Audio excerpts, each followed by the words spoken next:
নমস্কার। যুক্তি তর্ক সঙ্গে অর্কই আপনাদের স্বাগত। আপনাদের সঙ্গে আমি অর্কপ্রভু সরকার। পশ্চিমবঙ্গের গুরুত্বপূর্ণ বিধানসভা নির্বাচনের আর হাতে গোনা কয়েকটা মাস বাকি আছে। শাসক বিরোধী সব পক্ষের তৎপরতা তুঙ্গে। প্রধান বিরোধী দল ভারতীয় জনতা পার্টি একটি বিষয়কেই এবার তাদের নির্বাচনী প্রচারের মূল হাতিয়ার করেছেন, সেটা হচ্ছে পশ্চিম বাংলায় হিন্দুরা কার্যত বিপন্ন বোধ করছেন। যে পশ্চিম বাংলার সৃষ্টি তাদের মতে শ্যামাপ্রসাদ মুখোপাধ্যায়ের উদ্যোগে 20শে জুন 1947 এটাকেই ভারতীয় জনতা পার্টি এবং তার ইকোসিস্টেম পশ্চিমবঙ্গের জন্মদিন বলে। বিতর্ক আছে। তা শ্যামাপ্রসাদ মুখোপাধ্যায় পশ্চিমবঙ্গকে হিন্দু বাঙালির হোমল্যান্ড হিসাবে গড়ে তুলতে চেয়েছিলেন। ভারতীয় জনতা পার্টির দাবি সেই পশ্চিমবঙ্গে আজকে হিন্দুরা বিপন্ন, তাদের অস্তিত্ব সংকটের মুখে। বিশেষত পশ্চিমবঙ্গের বেশ কয়েকটি জেলায় হিন্দুদের সংখ্যা উল্লেখযোগ্যভাবে কমছে। যদিও অনেকদিন ধরে সেন্সাস হয়নি, সুতরাং মালদা বলুন, মুর্শিদাবাদ বলুন, উত্তর দিনাজপুর বলুন, দক্ষিণ চব্বিশ পরগনা বলুন, এই সমস্ত জেলায় হিন্দুদের সংখ্যা ঠিক কত সেটা এখনো জানা যাচ্ছে না।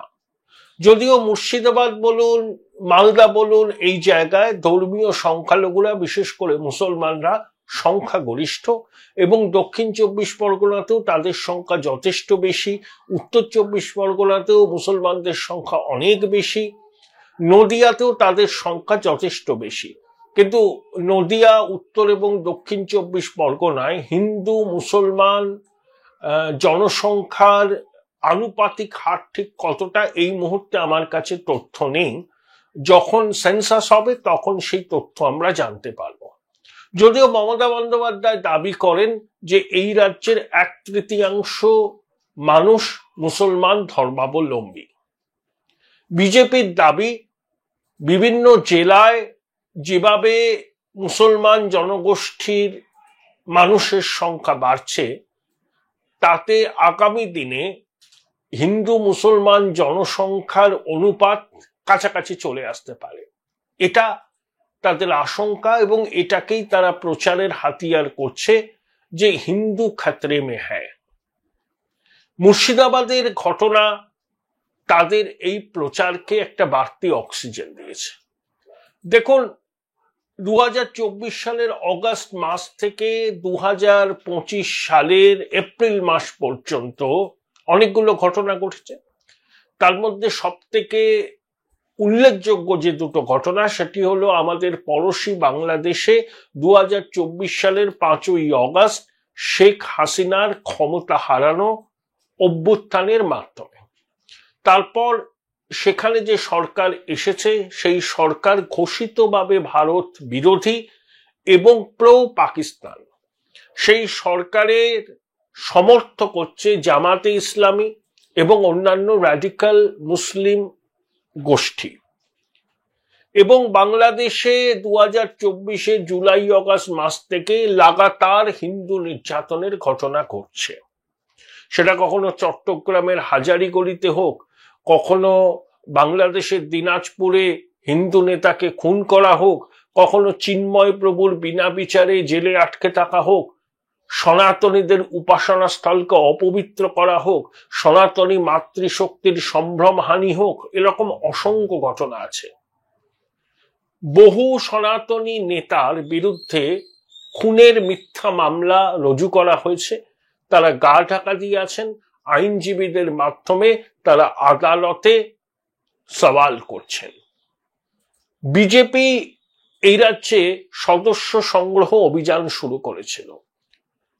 প্রথম দিকে তাতে অনেকটাই ভাটারটান দেখা গেলেও বাংলাদেশের ঘটনা এবং সেখানে হিন্দু নির্যাতনের বিষয়গুলো যখন সামনে আসতে থাকে তখন বিজেপির সদস্য সংখ্যা বাড়তে শুরু করে। তারপরে যেটা হলো সেটা হলো মুর্শিদাবাদের ঘটনা।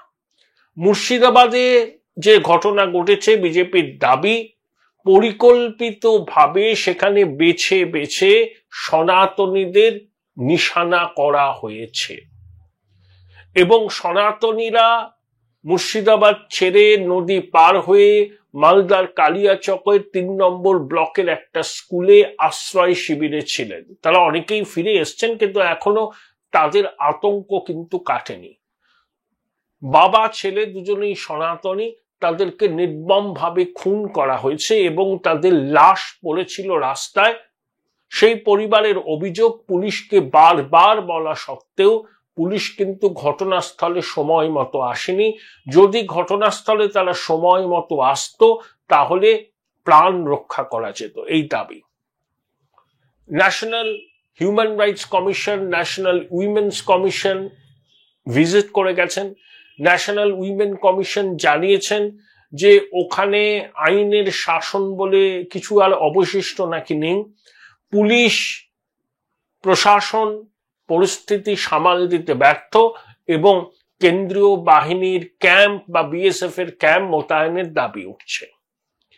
কিছুদিন আগে লোকসভা নির্বাচনের আগে মুর্শিদাবাদের এক বিধায়ক হুমায়ুন কবির প্রকাশ্যে বলেছিলেন এই জেলায় আমরা 70%, সনাতনীরা 30%, সনাতনীদের ভাগীরথীর জলে চোবাতে পারি।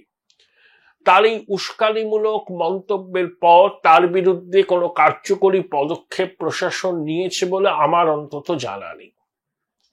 আবার ওয়াকফ সংশোধনী আইনের প্রতিবাদ যেভাবে এই রাজ্যে হয়েছে এবং সিদ্দিকুল্লাহ চৌধুরীর মতো একজন বর্ষিয়ান মন্ত্রী যেভাবে কলকাতায় জনসভা করে বলেছেন যে কলকাতা ঢোকার প্রবেশ পথগুলো প্রয়োজনে 2 থেকে 50,000 লোক দিয়ে অবরুদ্ধ করে দেব, এটাও তো উস্কানি।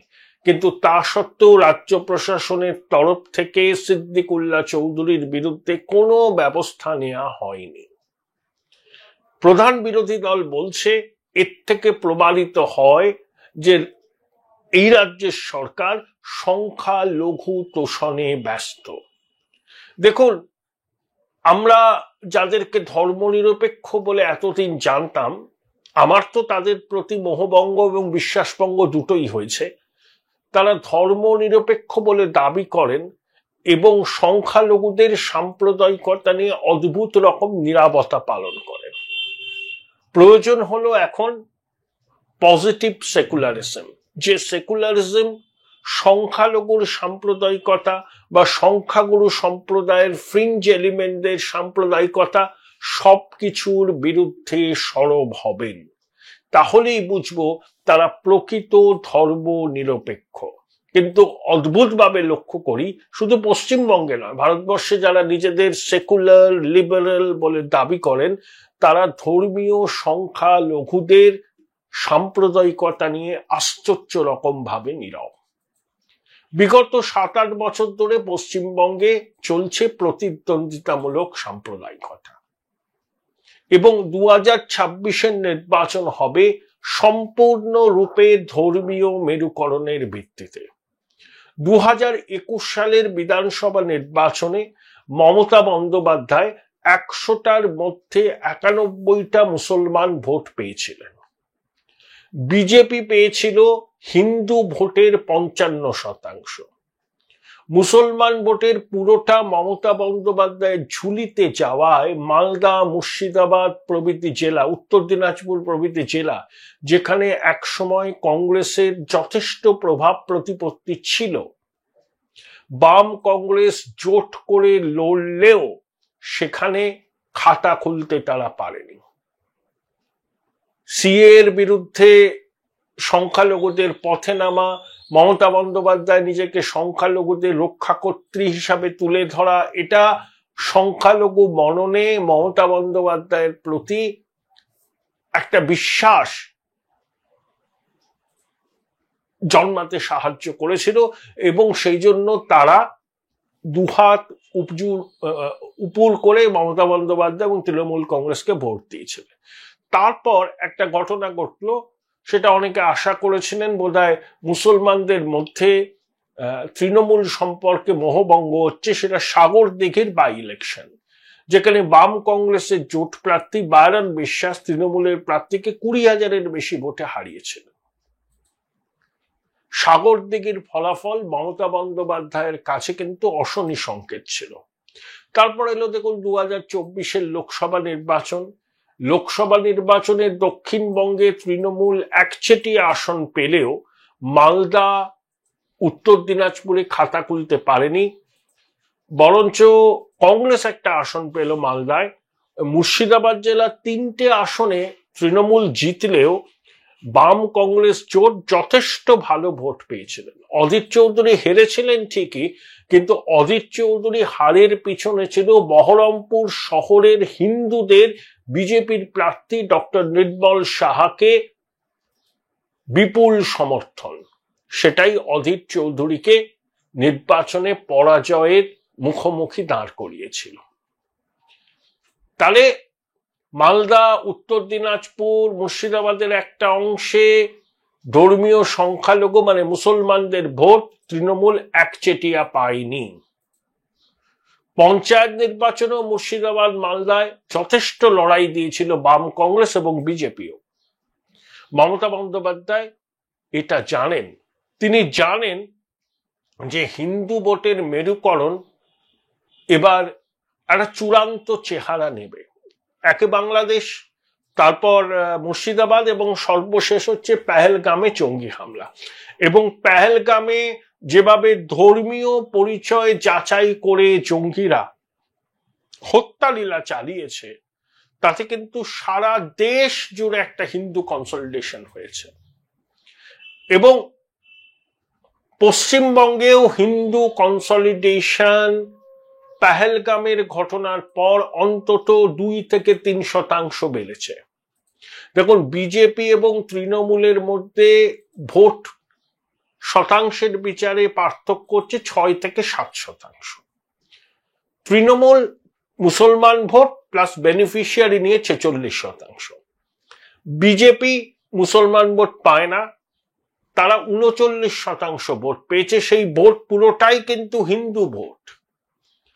এখন বাংলাদেশ, মুর্শিদাবাদ এবং পেহেলগামের ঘটনা হিন্দু মরণ একটা অভিঘাত তৈরি করেছে।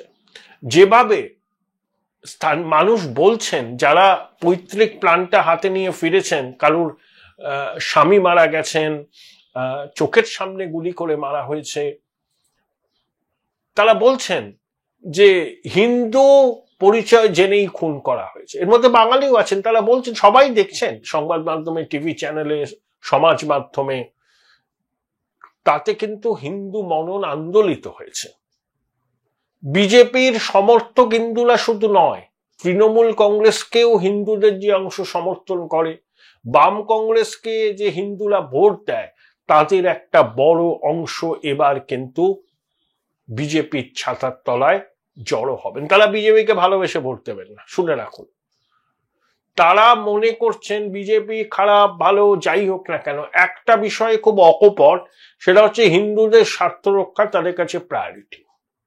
তারা প্রকাশ্যে বলে, আমরা হিন্দু জাতীয়তাবাদী দল, হিন্দুদের স্বার্থ রক্ষা আমাদের অগ্রাধিকার। সেই জন্য বাম, কংগ্রেস এবং তৃণমূলের হিন্দু ভোটের একটা বড় অংশ কিন্তু বিজেপির দিকে ঝোঁকার সম্ভাবনা প্রবল। বিজেপি একটা জিনিস সচেতনভাবে সিদ্ধান্ত নিয়েছে যে মুসলমান ভোট তারা পায় না, সেজন্য মুসলমান ভোটের জন্য তারা চেষ্টা পর্যন্ত করবে না। বিজেপি কোনো মুসলমানকে প্রার্থীও করে না। লোকসভা নির্বাচনে বিজেপি কি কোনো মুসলমানকে প্রার্থী করেছিল? করেনি।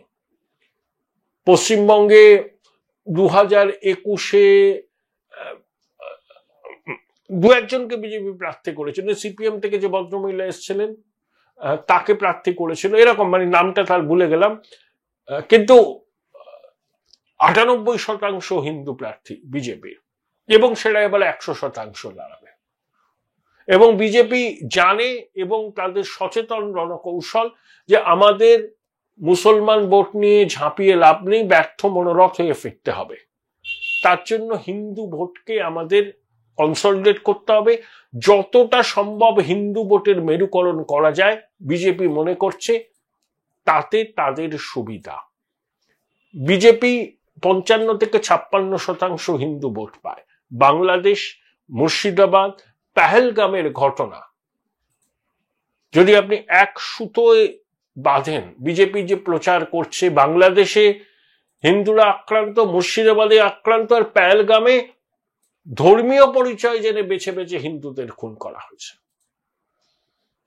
তাহলে এবার হচ্ছে হিন্দু জাগরণের সময়, হিন্দু হিন্দু ভাই ভাই, হিন্দু খাতরে মে হ্যাঁ, এই ন্যারেটিভ কিন্তু এখন যথেষ্ট কারেন্সি পেয়েছে। অনেকেই বলছেন যে এবার আমাদের রিথিঙ্ক করতে হবে। যারা ট্রামে বাসে চড়েন, মেট্রো রেলে চড়েন, লোকাল ট্রেনে যাতায়াত করেন, চায়ের দোকানে আড্ডা মারেন, ওগুলো তো মানুষের মন বোঝা সেরা বিশ্ববিদ্যালয়।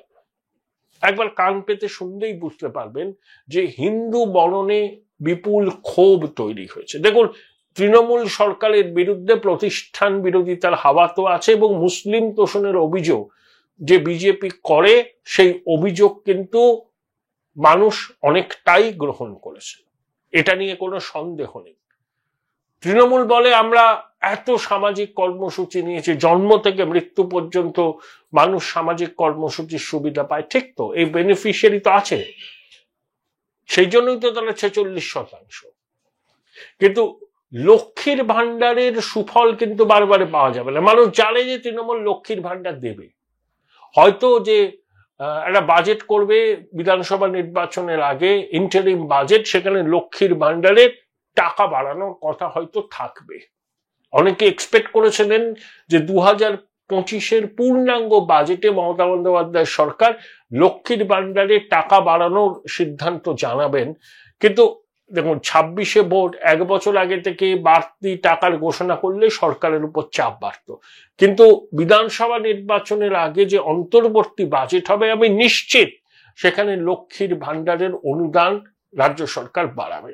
বিজেপি কিন্তু এবার অন্নপূর্ণা ভান্ডার প্রকল্প কথা বলবে, এবং তারা বলবে বিজেপি এবং তার সহযোগীরা যে যে রাজ্যে ক্ষমতায় আছে কম বেশি সেসব রাজ্যে ডাইরেক্ট ক্যাশ ট্রান্সফার বেনিফিট চালু হয়েছে এবং মাতৃশক্তিকে সরাসরি নগদ দিয়ে সহায়তা করছে। এবং পশ্চিমবঙ্গে তারা যদি ক্ষমতায় আসেন, লক্ষ্মীর ভান্ডার প্রকল্পের নাম বদলে শুধু হয়তো অন্নপূর্ণা ভান্ডার হবে, কিন্তু তৃণমূল সরকার যে টাকাটা দেয় মাতৃশক্তির অ্যাকাউন্টে, সেই টাকা বিজেপি অনেকটাই বাড়াবে। এবং পশ্চিমবঙ্গের মাতৃশক্তি এরা অভ্যস্ত হয়ে গেছেন যে লক্ষ্মীর ভান্ডার টাকা তো আমরা পাই। এখন বিজেপি যদি কনভিন্স করতে পারেন যে লক্ষ্মীর ভান্ডার তো বন্ধ হবেই না, উল্টে অন্নপূর্ণা ভান্ডার চালু হবে, সেখানে টাকার পরিমাণ বাড়বে, তাহলে পশ্চিমবঙ্গের মাতৃশক্তি বিজেপির এই প্রচারে সাড়া দেবে না, এ কথা গ্যারান্টি দিয়ে বলা যায় না। তার উপর হিন্দু খাতরে মে হ্যায়, এটা হিন্দু মননকে আন্দোলিত করেছে। তৃণমূলের বন্ধুরা মানুন বা না মানুন, আমাকে কমেন্ট বক্সে গালাগালি করতেই পারেন, সেটা আপনাদের রুচি এবং স্বাধীনতা, আমি এ নিয়ে কিছু বলবো না।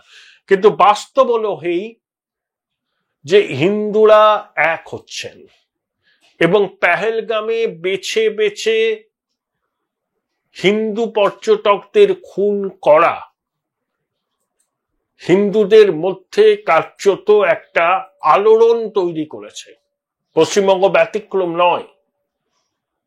চার্জড অ্যাটমসফিয়ার, মেরুকরণ সম্পূর্ণ, দেখবেন ফলাফলে বিপুল সংখ্যায় হিন্দুরা বিজেপিকে ভোট দেবেন। দেখুন, মমতা বন্দ্যোপাধ্যায় জানেন যে হিন্দু কনসলিডেশন হচ্ছে। দেখুন, মুসলমান কনসলিডেশন তিনি করছেন, হিন্দু কনসলিডেশন তো অটোমেটিক্যালি হবে। মমতা জানেন হিন্দু কনসলিডেশন হয়েছে, কিন্তু এখনো পর্যন্ত যে কনসলিডেশন হয়েছে তাতে তিনি, মানে আমি বলবো 2024 পর্যন্ত, তাতে তিনি নিশ্চিত থাকতে পারেন যে কনসলিডেশন হয়েছে তাতে তাকে ক্ষমতা থেকে হটানো বিজেপির পক্ষে সম্ভব নয়। কিন্তু বাংলাদেশ, মুর্শিদাবাদ এবং পেহেলগাম অন্তত 3 থেকে 4% এখনো পর্যন্ত হিন্দু ভোটের কনসলিডেশন হয়েছে বিজেপির পক্ষে। তাহলে দু দলের প্রাপ্ত কিন্তু ভোটের ফারাক খুব কম দাঁড়িয়েছে এই মুহূর্তে। যদি ভোট হয় নিশ্চয়ই কেউ একটা সমীক্ষা করবেন, এখন mood of the nation India ট্রুথে করেন 3 মাস অন্তর অন্তর, দেখবেন যেটা বলছি ঠিক সেরকমই একটা রিফ্লেকশন আসবে। তৃণমূল 46%, বিজেপি 44%, বাম কংগ্রেস 10%। এই যে 2% ফারাক যদি এখন থাকে, তাহলে তৃণমূল এই মুহূর্তে ভোটে 160-এর বেশি আসন পাবে না, এবং বিজেপি ওই 130টার আশেপাশে আসন পাবে। বাম কংগ্রেস 1-2 আসন পেতে পারে। এবারও তাদের ফলাফল শোচনীয় হবে। Join Indian Institute of Hotel Management now. Right choice, right decision. শোচনীয় হবে। তাহলে মেরুকরণের আবহে ভোট হচ্ছে, এই সত্যটা অস্বীকার করে লাভ নেই। রুটি রুজির সমস্যা মানুষের চিরন্তন, এটা নিয়ে সংগ্রাম চলবে, সবাই করে। পুঁজিবাদী সমাজ ব্যবস্থায়, সমাজতান্ত্রিক সমাজ ব্যবস্থায়, সব জায়গাতেই আছে। কিন্তু ধর্ম তো রক্ষা করতে হবে বাবা। ধর্ম তো আমরা ধারণ করি, ধৃধাতুযুক্ত অনট প্রত্যয়। আমরা যারা সনাতনী তারা কি মনে করি? নিজ ধর্মে স্থিতি, সনাতন ধর্মে প্রীতি, পরধর্মে সম্প্রীতি। ধর্মীয় সংখ্যালঘুদের প্রতি কি আমাদের বিদ্বেষ আছে? নেই তো। কিন্তু ধর্মীয় সংখ্যালঘুরা যদি সাম্প্রদায়িক রাজনীতি করে, সাম্প্রদায়িক উস্কানি দেয়, তাহলে সনাতনীরাও তো একজোট হবে। আমি ধর্মীয় সংখ্যালঘুদের সব অংশ যে র্যাডিক্যাল আমি তা বলছি না। বহু মানুষ আছেন যারা সহাবস্থানে বিশ্বাসী, কিন্তু এমন অনেক মানুষও আছেন যারা অত্যন্ত র্যাডিক্যাল, এবং তাদেরকে উস্কায় তথাকথিত ধর্মনিরপেক্ষ দলগুলো। বলে যে তোমরা তোমাদের দেশ থেকে তাড়িয়ে দেবে, কনসেন্ট্রেশন ক্যাম্পে রাখবে, দাঙ্গা করবে। দেখুন বিজেপি জমানায় দাঙ্গা কোথায় হয়েছে? প্রমাণ দেখাতে পারবেন না। এসিএ হলে দেশ ছাড়তে হবে সংখ্যালঘুদের, কোথায় কোথায় হয়েছে দেশ ছেড়েছে তারা? এই ন্যারেটিভটা তথাকথিত সেকুলার দলগুলো প্রচার করে আমাদের যে সহাবস্থানের যে ঐতিহ্য, যে আদর্শ, সেটাকে কিন্তু নষ্ট করছে ভোট ব্যাংকের রাজনীতির জন্য।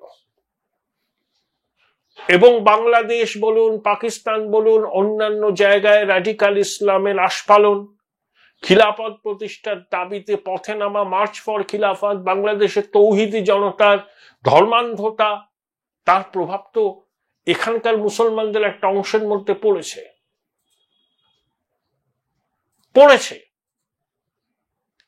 সেটা যখন হচ্ছে, তখন বিপরীত দিকে সনাতনীদের মধ্যে বিপন্নতা বাড়ছে। আপনি ভাবুন না, এই যে রামলীলা ময়দানে ওই ওয়াকফ সংশোধনী আইনের বিরুদ্ধে সমাবেশ করলো, সেখানে গিয়ে একটা বাসে গেরুয়া পতাকা লাগানো ছিল, জোর করে খুলতে বাধ্য করলো গেরুয়া পতাকা। এটা কি ভালো বার্তা? এটা কি ধর্মনিরপেক্ষতা? পুলিশ দাঁড়িয়ে দাঁড়িয়ে দেখলো। যত এই ধরনের ঘটনা ঘটবে, মেরুকরণ তত তীব্র হবে। সনাতনীরা সহাবস্থানে বিশ্বাসী, তাদের মধ্যে কোনো বিদ্বেষ নেই। ধর্ম আমাদের কাছে জাস্ট ওয়ে অফ লাইফ। আমরা কি নিত্যদিন মন্দিরে যাই? না তো। কেউ কেউ যান, যেতেই পারেন, আমি তো যাই না। কিন্তু কালী পুজো বলুন, এই পুজো বলুন, সেই পুজোয় থাকি, যতটা সম্ভব নিষ্ঠা বলে পুজোর কাজের সঙ্গে যুক্ত হই। কোনো ধর্মান্ধতা নেই। হিন্দুদের মধ্যে ধর্মান্ধতা নেই, ফ্রিঞ্জ এলিমেন্টের কয়েকজনের থাকতে পারে। আর ভারতবর্ষ ধর্মনিরপেক্ষ এই জন্যই যে এখানে সংখ্যাগরিষ্ঠ মানুষ হচ্ছে সনাতনী। এবং মমতা বন্দ্যোপাধ্যায় বললেন পেহেলগামের ঘটনার পর যে সন্ত্রাসবাদীদের কোনো ধর্ম হয় না। ঠিকই তো, সন্ত্রাসবাদীদের ধর্ম হয় না, কিন্তু পৃথিবীতে 99% যে সন্ত্রাসবাদী হামলা হয়েছে তার পিছনে রয়েছে ইসলামিক জঙ্গিরা। এটাও বাস্তব। এই যে আবহ, এই আবহে পশ্চিমবঙ্গে মেরুকরণ সম্পূর্ণ হয়েছে, বৃত্ত সম্পূর্ণ। ধর্মের ভিত্তিতে ভোট, আমাদের খারাপ লাগলেও এটা মানতে হবে। এটা আমাদের 6-7 বছর আগে শুরু হয়েছে, 8-9 বছর প্রতিদ্বন্দ্বিতামূলক সাম্প্রদায়িকতা, এই 18-19 সাল থেকে। এবং 21-এ তীব্র মেরুকরণ হয়েছে, 24-এ হয়েছে, 26-এ একেবারে সম্পূর্ণ মেরুকরণ হবে। এই মেরুকরণের ফসল শেষ পর্যন্ত কে ঘরে তুলবে সেটা জানার জন্য 2026-এর ফলাফল বেরোনো পর্যন্ত অপেক্ষা করতে হবে। কিন্তু পেহেলগামের জঙ্গি হামলা, মুর্শিদাবাদের ঘটনা, বাংলাদেশে র্যাডিক্যাল ইসলামের দাপাদাপি, হিন্দুদের কোণঠাসা হয়ে থাকা, এটা বাঙালি হিন্দুদের মননে তীব্র অভিঘাত সৃষ্টি করেছে এবং মেরুকরণ হচ্ছে, একজোট হচ্ছেন। মাননীয় মুখ্যমন্ত্রী জগন্নাথ মন্দির উদ্বোধন দীঘায় ধুমধাম করে করবেন, শাস্ত্রমতে যোগ্য করে করতেই পারেন। তিনি এটাকে সাংস্কৃতিক কেন্দ্র বলেছেন, ঠিক আছে। রাম মন্দির 2024-এর লোকসভা নির্বাচনের আগে ওখানে প্রাণ প্রতিষ্ঠা হয়েছিল, 26-এর বিধানসভা নির্বাচনের আগে পশ্চিমবঙ্গে জগন্নাথ মন্দিরের উদ্বোধন হলো। কিন্তু মমতা বন্দ্যোপাধ্যায় জগন্নাথ মন্দির তৈরি করে তার প্রাণ প্রতিষ্ঠার অনুষ্ঠান করে রীতিনীতি মেনে ফেরাতে পারবেন হিন্দু ভোটকে তার দিকে? কোটি টাকার প্রশ্ন। কারণ একটা জগন্নাথ মন্দির তৈরি করলেই তিনি যে 14 বছর ধরে যেভাবে সরকারটা চালিয়েছিলেন, সাধারণ মানুষের অভিজ্ঞতা রাতারাতি বদল হবে না। তিনি কিভাবে সরকার চালিয়েছেন, কিভাবে একটা বিশেষ সম্প্রদায়কে আশকারা দিয়েছেন, সেটা মানুষ জানে। তিনি যতই নিজেকে শিবভক্ত বলে তুলে ধরুন না কেন, মাননীয় মুখ্যমন্ত্রী যেখানে থাকেন তার ঘরের মাথার কাছে শিব মন্দির আছে, দেবাদিদেব মহাদেবের আশীর্বাদ তার প্রতি আছে। আশা করব চিরকাল দেবাদিদেব মহাদেবের আশীর্বাদ তার প্রতি থাকবে। কিন্তু তিনি বিজেপির এই সব হিন্দু এক হও, এই ডাক যে কারেন্সি পেয়েছে এটা তিনি জানেন, এবং শুধু মুসলমান ভোট দিয়ে বৈতরণী পের হওয়া যাবে না এটাও তিনি জানেন। তাই মরিয়া হয়ে চেষ্টা করছেন এবার নিজের হিন্দু আইডেন্টিটি, তিনি ব্রাহ্মণ কন্যা, এই পরিচয়কে সামনে রেখে হিন্দু ভোটের পূর্ণ মেরুকরণ যাতে না হয় সেই চেষ্টা করতে। কতদূর তিনি সফল হবেন বা আদৌ সফল হবেন কিনা সেটা জানা যাবে 2026-এর বিধানসভা নির্বাচনের ফলাফল বেরোনো।